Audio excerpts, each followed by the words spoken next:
પેલા આપણે વાત કરી હતી પણ મા જગતના ચોકની માલિકા છે નહીં. મેં કીધું તો મને કે આપણે હાથનું ગોઠવું. મેં કોણ છે કલાકાર ને તબલામાન ગાવામાં? મને કે મનસુખ રાઠોડ ને બાપ દીકરો બે લખી નાખો. મેં કીધું મારું નામ હું આવી જાય ભાઈ કીધું.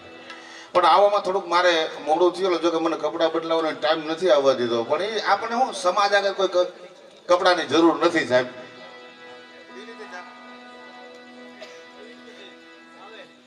ચા ભરેલી તાત્કાલિક આપી દો સાહેબ.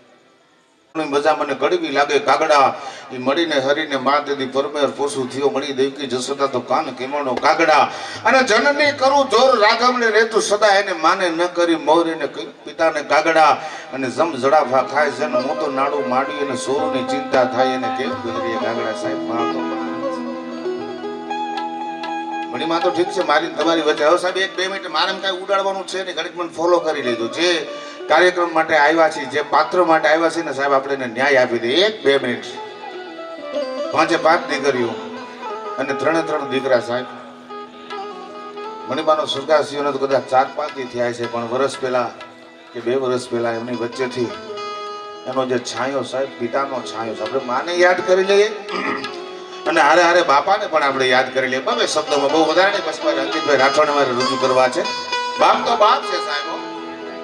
શું કે મારો કવિ કે ઘેરો રે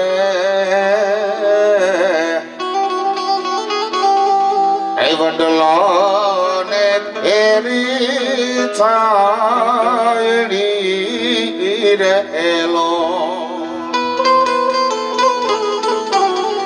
પછી ઘેરા કુટુંબમાં મારો બાપ જોયા મીઠો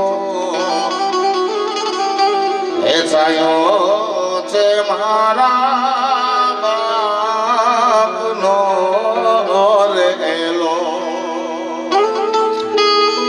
એ જેવો મીઠો એ છાયો છે મારા બાપનો રેલો.